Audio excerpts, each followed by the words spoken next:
Hey, family. This is Steve Copeland. Steve Copeland from the Couch Conversation. Steve Copeland from the Couch Conversation. Steve Copeland from the Couch Conversation Show. I'm gonna try not to be too long, cause y'all know I always say that not be too long. Steve Copeland from the Couch Conversation. Steve Copeland from the Couch Conversation. Steve Copeland from the Couch Conversation Show. Where, where? I just um I'm gonna say this. Y'all know I love Baltimore City, right? And y'all know I do what I can to, as far as working with other people, because it's not just me. So that's why I try to tell people when I say I'm only saying it because I had to humble myself to allow God to use me, as far as helping his people. So rather y'all see it or not, it doesn't matter. I just know I was called, right, to a special calling. And that's not to knock anything. That's not to knock nobody. That's if don't compare yourself to me, how I do things, because I do stuff a little bit different than other people. I speak out against stuff that I know a lot of people is afraid to speak out on. So I'm just saying that because I know how we can judge people for what they do and what they say. Mainly if we feel like that's something that we wouldn't say. But I just want to share this, right, because I had to make some phone calls today. And I was trying to avoid certain things. You know, um, I had called Mackenzie Frost before I was arrested last year about the issues I was having with the Eastern District Police Department. So I called Mackenzie again since I've been home to let her know I need her help as far as them investigating what happened to me, right? So I know Mackenzie is not the one that actually set up things. So I had to reach out to the guy that schedules for them to, come and do investigations and reports and stuff like that. Well, anyway, I called him to let him know what happened.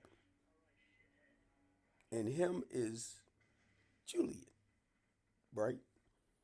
So I explained to him what happened to me with the Eastern District Police Department and about me being arrested.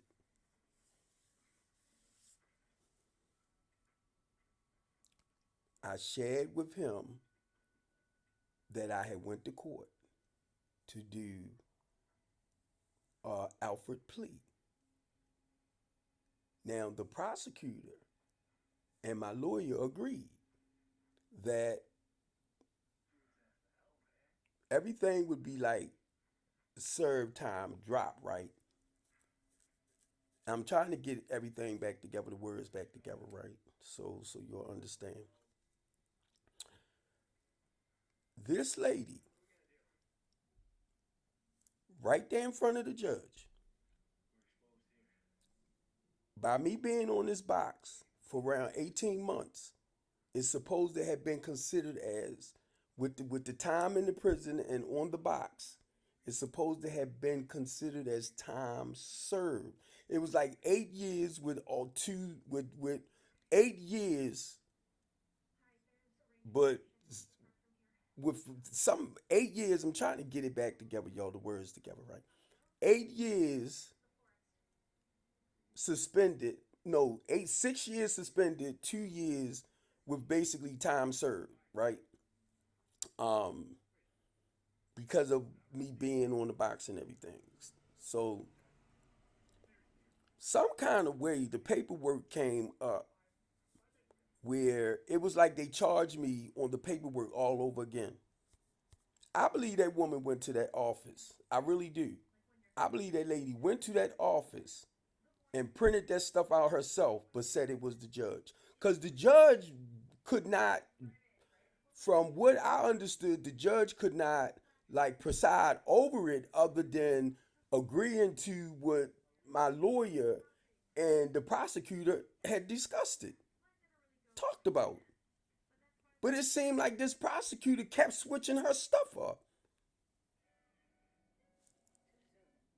Man, that was so unprofessional. I've never seen nothing so sloppy before in my life. So I called Julian, I'm going to say his name, Fox 45. I said, man, I need your help. I said, I need your help. Because now I'm back on this box.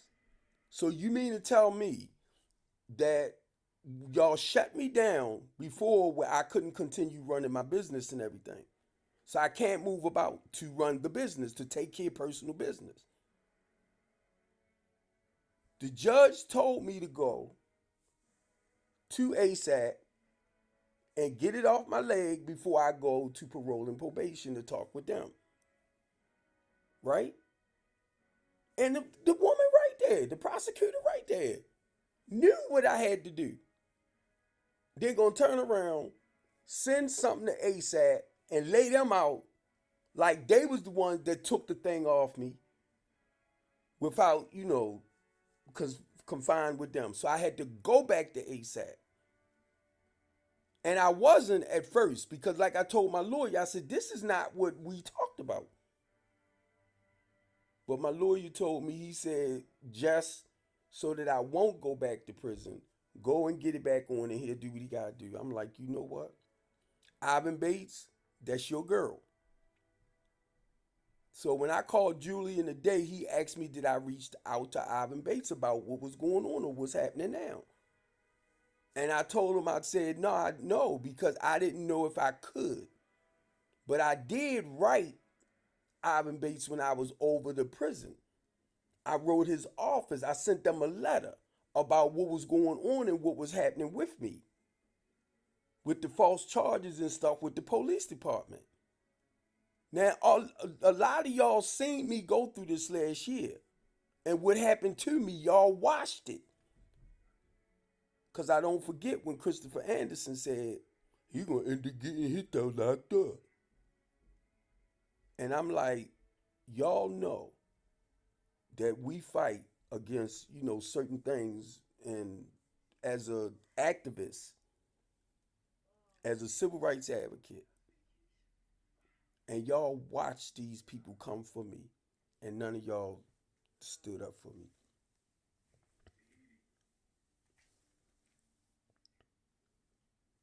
Nobody.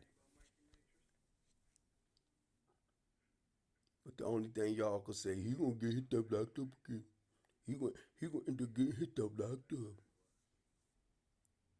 Nobody came out, talked up for me. Do y'all know how that felt? Do y'all know how that felt? To go and support other people like with their nonprofits and what they do in the community, and we would do rallies on certain things and protests. Nobody that I walked with, church members, nobody, just left me by myself. Oh, he crazy. Oh, he this. Oh, he that. No, he wasn't. Y'all left me, right? And I try not to blame y'all.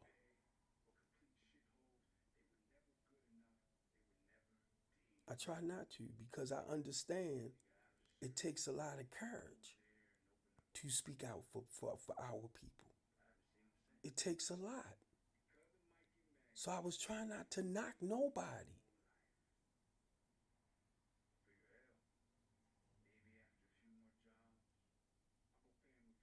And y'all know that how that I listened to this woman Monday. And guess what?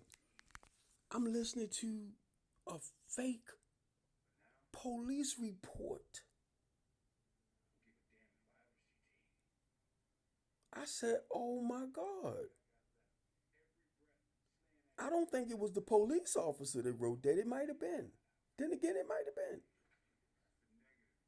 that fake police report with which name's sister and me.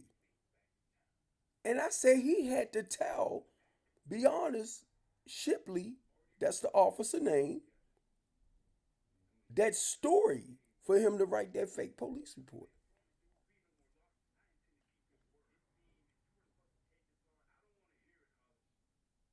about me and his sister.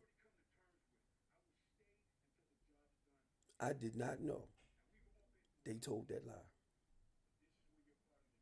I did not find out about that police report until the day I was supposed to have went to court. All that time, I got two cases on, like I'm going to court for about not even knowing what this other case was about until the day before. And the reason why I'm sharing this, y'all, because I'm looking at how it starts with the police report, a fake police report. So look at the people that's in prison doing 10, 15, 20 years or 30 years for something that they never did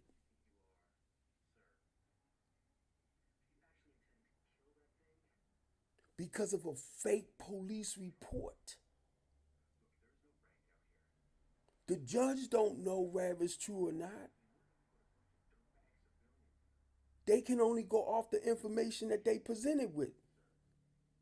Then the prosecutor, guess what? They will look at it, because I'm telling you, and know it's nothing there. Know it's nothing there. But want to nail you anyway.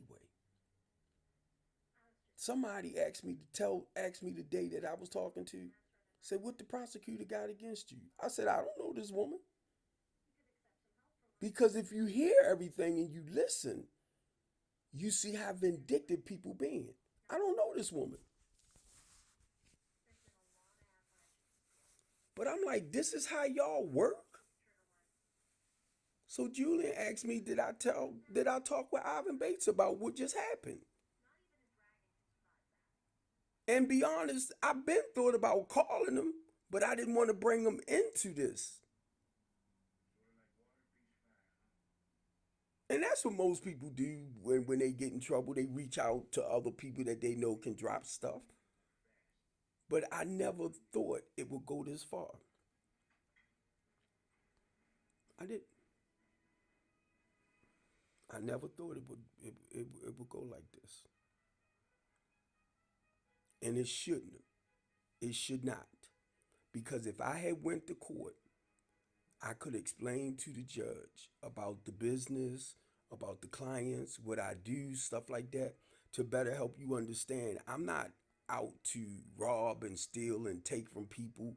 The goal is, and yes, because of what we do, and I was working with at that time when me, Claudia, and Chef was together. Yes, we put people in houses. Yes, we did. So even with this right here, they might have need a space just to lay their head until they was approved to go into permanent housing. So these things, we do because with me, a lot of people call me to avoid going into the shelter itself.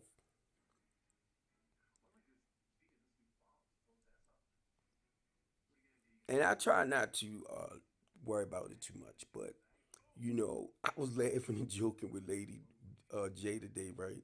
And I was talking about like my behavior and stuff like that. But the thing is, if you know me, you would have knew that because of the way I was acting aggressive and stuff like that, that was because I was hurt because of the stuff that I seen and the stuff that was taking place to hurt our people more. So I was coming real hard and aggressive, and I was coming at people to help people understand how important it is for us to stand up and support, take up for yourself, stand up for yourself. And in the process, not realizing I was offending a lot of y'all. Oh, I knew. just to think about it. I knew because I knew how y'all was coming back at me.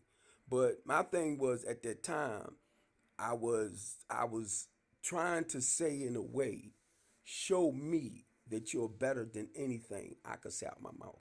But it was the goal of trying to get us to come together and fight for our rights. And y'all might not have liked my approach and everything, and wanted me to be more Gucci and professional, and let me stop.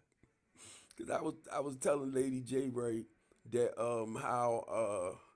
how wait a minute, I was just telling Lady J how now I see how aggressive I was. And I mean, you learn from your mistakes and stuff, right?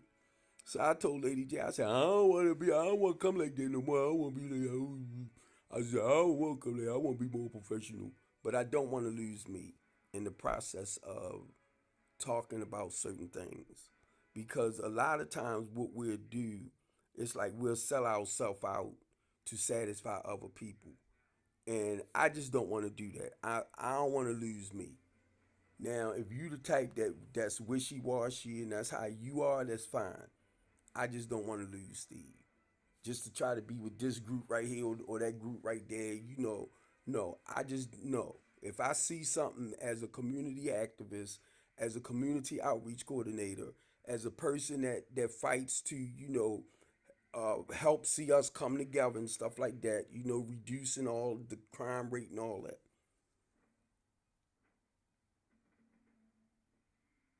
Because to be truthful, a lot of your inner cities has mainly in the black community have actually been set up to take each other out, kill each other off. And I started seeing it. And that was one of the reasons why I became part of organizations that fight for the people's rights in the community or fight, to reduce the crime rate, the harm, I mean, the violence, and the opioid and the fentanyl pandemic, and and I'm only saying that, y'all, because my heart get into it when I talk about certain things that I see that's still happening, and it's designed for us to do the things that's happening to each other. It's been designed for us to do it. And I was just trying to warn people, if they wasn't aware, if their eyes wasn't open to what's really happening. You know, I be hearing them talking about our juveniles. I get tired of hearing that because yes, they're going to start creating places where they take your child, he's not coming or her not coming back home.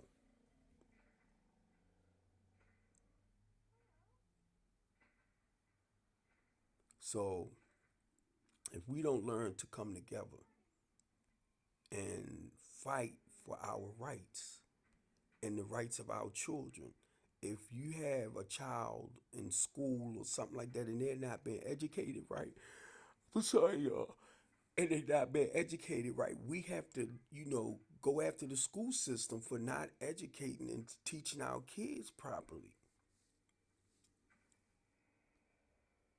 Because a lot of them will turn out to be, I don't want to say monsters, but very disrespectful children. No respect. I don't want to see I'd rather see our young people doing something positive. That's why the goal is to open up full multi-purpose centers with music, art, theater, dance, and stuff like that to embrace our children talents. That's the goal. And I've been talking to people about that because everything we do or whatever ideas you may have, you have to run them across other people because they might have the same things. They might be in position to actually help that stuff come, you know, I don't know why I was going to say to fruition, but to help that stuff come to light. And that's what you want. You want people that can help that vision come true. That's what we want. I'm trying to find my live on here on on YouTube. Normally it says I'm recording, but I can't find it live. But I think it records for the time that I'm on. But then it'll actually lock in on here. But I was trying to see if I could find it already on there live. So I don't know if it's just doing like a pre-recording of it, and then it'll go live when I click off. That's probably what it's doing. That's probably what it's doing because I don't see it right here. I don't see it. I don't see it. Because sometimes I look and see how my stuff is being shown. I don't see it all, y'all. But yeah, y'all, I ain't gonna be on here too long. I think I'm gonna go to sleep after this. But and I've been doing that too. I've been going to sleep a little like early at night. Then I get up about 8 in the morning. But if I'm up like late at night on the comfy couch, then I won't go to sleep till 5 or 6. But I know I'm gonna end up falling asleep because now it's like I've been doing it like, excuse me. I'm just I'm trying not to y'all like focus on too much negative stuff because I had to share that with Lady J, and I don't know who that is looking right because I can't tell who it is. But look, I was telling Lady J when I had left the program, my friend's program I was at, right? Because I had to find somewhere else to go until I was able to find somewhere permanent to go. But anyway, when I was at her program, right? Um, when I was at her program and it was time for me to leave, it was like God was closing that door. He had closed that door, and I was walking through the new door. The doors he opened. And I'm sharing this right because I actually seen like a vision of it where the old door of my struggles and stuff that I was going through has been shut. It's shut. And I'm walking through the new. And I'm like this. Cause I'm looking, I see it and I'm shaking. I see it. I'm like, oh my God. And it's like because I'm walking in the new light mission, it's like I don't want to screw up. I don't want to, I want to make sure I satisfy God, right? And I hope you understand what I'm talking about. Because look, when I seen it, it just blew me away. And I was trying to see have I experienced that before, and I really don't remember experiencing it. But it was like the old door was being that was closed, and I'm walking into the new light. And I'm like, I ain't trying to do nothing to mess this up with him. I ain't talking about y'all. But it was just amazing to see that, to actually see that, envision that. And I share that because I was actually shaking. Because it's like this old stuff you putting behind you, you leaving it behind you to walk in the new light, to walk in the new. And that's why when I started looking at, wait a minute, I gotta turn this down. I'm just looking at my stuff. Oh man, I hope somebody get what I'm saying. Cause you know how you pray for stuff and you ask God to remove certain things from you because you want to be a better person and you want to do things in a different way. And then the stuff that you've been working hard on, the vision and the dreams and all of that, right? The vision, the dream. Um, and it's like he's letting them come true now. Because I already said before I started doing strengthening the community again, before I start doing it again, I want to get a team of people to work with. I don't want to do this by myself this time. That's how I was able to come under attack. So I'm praying for like-minded people. I'm praying for, spiritual people that believe in doing the work. And guess what? He put them there. He put them there. And I'm like, thank you. Now I'm going to share this real quick and get up off of here. Marlo called me today. And y'all know we just opened up a building for 40 men, 40 to 50 men, to house 40 and 50 men. Marlo asked me to come and partner with him because he know I do strengthening the community where I work with individuals and women, individuals and family. So basically he does the same work, but he does that with men only, right? So he asked me to come and for us to merge together, business-wise. And we both God-fearing men. We both go to the same church. He's been watching me for years. I've been watching what he's been doing with the FACE program for years. So God just put us together. We speak in the same language. And rather than me making decisions, major decisions without him, that's no. We're going to sit down and we're going to talk. We're going to fill this thing out. If this is what God wants us to do and working with other people, then, because we're going to have people come in anyway. But that's right there with the bedrooms, with the 40 to 50 houses. This what he called me today and said. Some people called him about some houses. Houses for transitional. Houses. And this is what they said. They want to get this, they want us to take over these houses, right? And do transitional with them before Donald Trump get actually, in. He's there, but before he get in, because now, I'm trying to think of the exact words the way he put it, right? Because it's funding out there.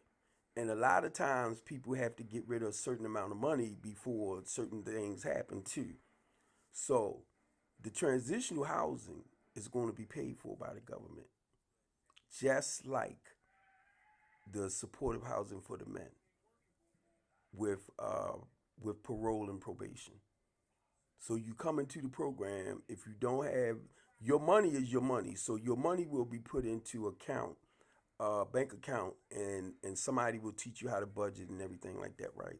So basically you coming in for free, but you have to do the necessary work to turn your life around. So you come in 2-3 months later, it's like, I ain't doing it, I ain't gonna do that, you're gonna be gone. Because if you come in and you don't do what you need to do to turn your life around, then you holding up space for somebody that actually could use it. So don't come in here thinking, well, because I'm here, y'all can't put me out there. It doesn't work over here. It doesn't. Because you're in a program. So you have rules and you have rules and regulations, stuff that you have to follow. Because the thing is for you to improve your life. So if you come in and you make the decision after a while that you ain't gonna do the work, then why you don't need us?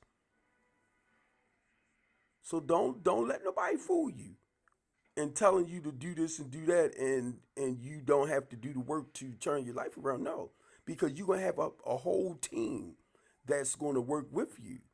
So that means a certain day, certain time, you're gonna have to get up, you're gonna have to come to group, You're going to have to talk with counselors. You're going to have to talk with PRPs. You're going to have to talk with therapists because the goal is for you to move forward. Now you'll have a chance to come out of that, go into a temporary housing situation, right? To be put into a permanent place. But you got to do the work. You're going to have all the resource right there to help you. But you have to put in the work. And then to know that I don't know how many houses that they want us to take over to do transitional housing with. So now with me and Marlo, because Marlo mainly work with men, I do the women. But now, and children. Um, but the goal is I need volunteers until we're able to do a salary for you. But once again, you gotta show that self approved. But still, if you just have time and you retired and you want to come out and do something different, come out. But if you want to come in, it all depends on how fast we can, hire you and get your salary. Because the thing is, with me, I I want to make sure we can house the women, but I don't want to be at the forefront no more. You get me? So I need women to come out and actually work with the women.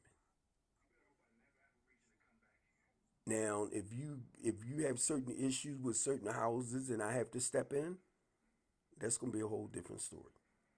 But for the most part, I need that team, and I know they're coming. I know they're coming. But I'm just looking at God. I'm just looking at the things God is doing.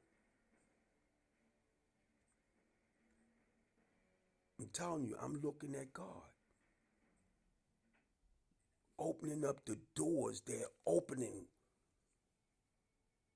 We got the 40 to 50 beds. I'm walking through the apartments, right? I'm looking at the beds. I'm looking at some of the apartments. I'm blown away. Wow. Elevator in there. Marlo, like, let me show you something else. We go down in the basement where the office is going to be at. Got a nice kitchen down there, like a culinary type kitchen. So if somebody want to, teach how to cook and stuff like that, I'm looking at all the stuff we can do out the building for the men. And then here it is, Marlo on a Zoom today, talking with somebody about they want us to take over these houses that they have available for transitional houses. So Marlo said, I want you to come and look at some of the houses. He said, I don't know where they at right now, but I talked with Archie and I want us, before we make that deal, to come and look at the houses. And I'm looking at God. Because this is what I've been working on all along. Like from transitional to permanent housing.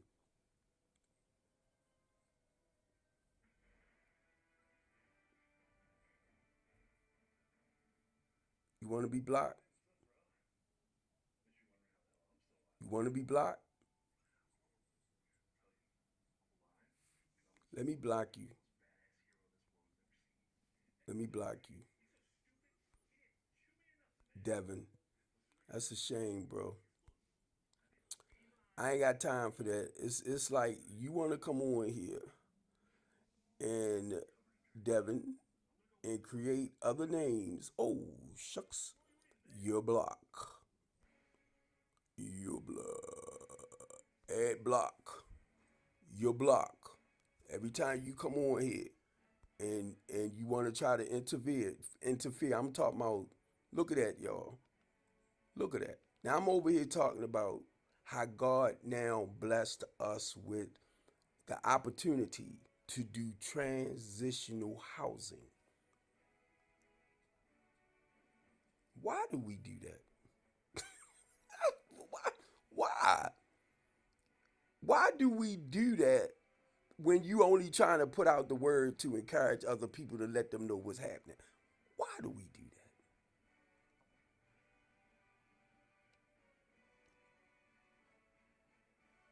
We don't want to see each other try to help each other and grow.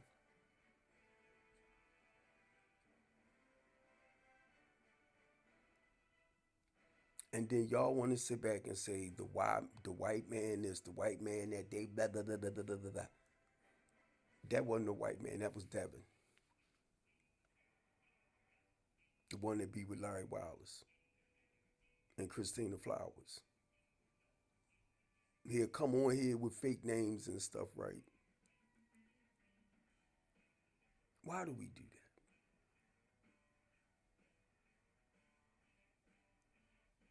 It's like you want to try to steal somebody's joy, right? Why? Because you, and it's sad because I was talking with somebody earlier, and I was talking about how I get more support from the white people than I do from our own people, right? And last year, well, not last year, but when we was going through what we was going through back then, um, I would somebody sent me this thing, PTSD, the statement PTSD, right? Post traumatic slavery disorder. Because I just couldn't understand to a degree why we can't support each other, when it comes to trying to motivate and encourage and do something positive. So why black people can't come together. So my cousin sent me this thing saying PTSD, post traumatic slavery disorder. And it's been passed down throughout history, generations, stuff like that, right? Um, that's why for us, it's kind of hard for us to encourage and motivate each other in a more positive way. But my thing is, it's not like I was telling Marlo, it's not what I say out my mouth. Watch what I do. Watch what I do. Because my actions speaks louder than my words. So I gotta do watch what I do. And I told Marlo, I said, be honest with you, bro, I'm getting tired of talking. Because it's about doing steady, doing the work. It's not about. And that's the difference with me and a lot of people. I don't have to rob. I don't have to steal. I don't have to take nothing from nobody. Because it's independent living. So I don't take your card. I don't take your independent card, your food stamps, none of that. It's independent living, teaching you how to be more responsible, productive. So once you leave the housing program, you can go back and stand up on your own 2 feet. And prayerfully, you won't make the same mistakes again. So why do we do that? My words, like I tell everybody, look me up, Google me. You Google me, it's going to take you to my other pages. It's going to take you to my website. It's going to show you everything Steve Copeland do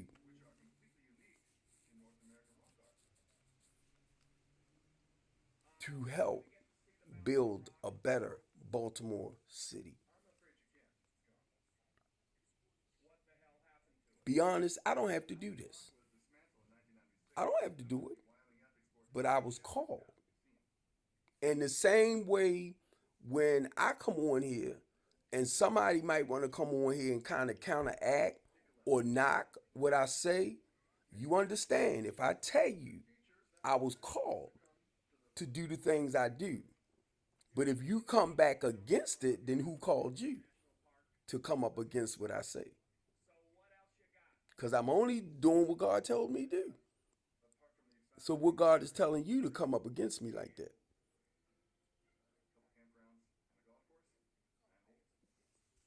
Think about that.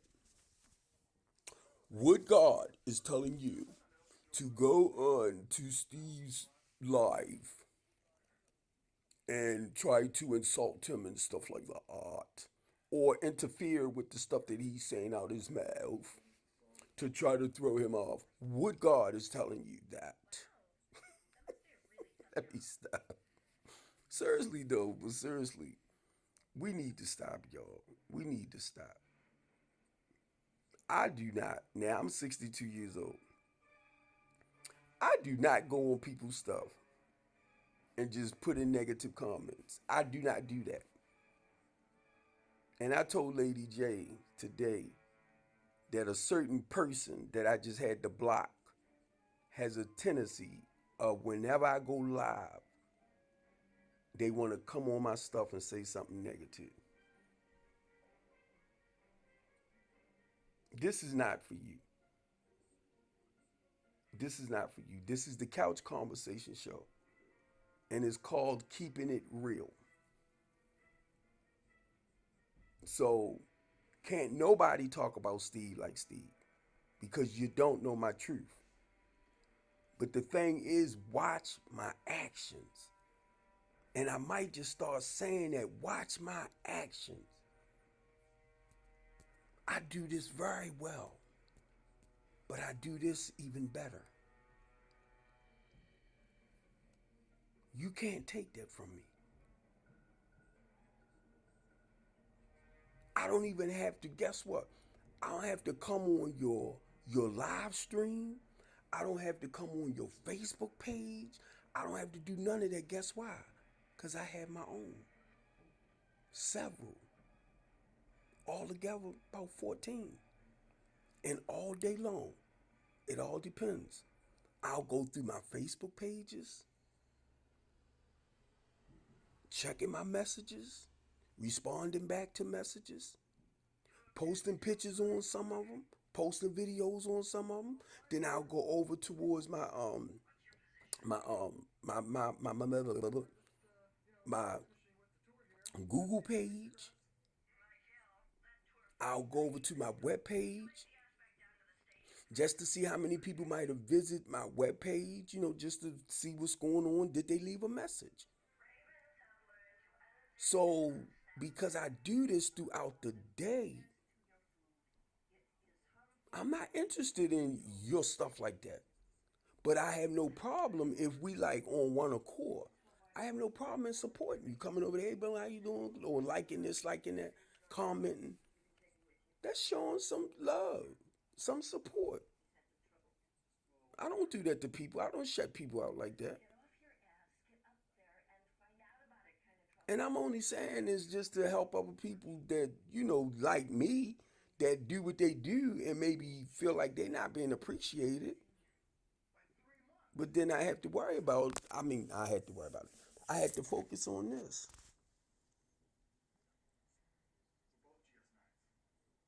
You might not have the love and kindness and caring and gentleness that I tend to have inside and share. That's why I said my actions. My actions speaks louder than words. And that's why me and Marlo going to show y'all what God is all about, rather than just talking about it. But this is my couch conversation that I started. I should be able to come on here and enjoy myself any old kind of way. And I know when I come on here, somebody, somewhere, need to hear what I gotta say. Did you create another one, Devin, which I'm gonna give a block you again? Look at him. Look at him. You done did it again. You need some help, bro. You need some serious help. You came right back over here again.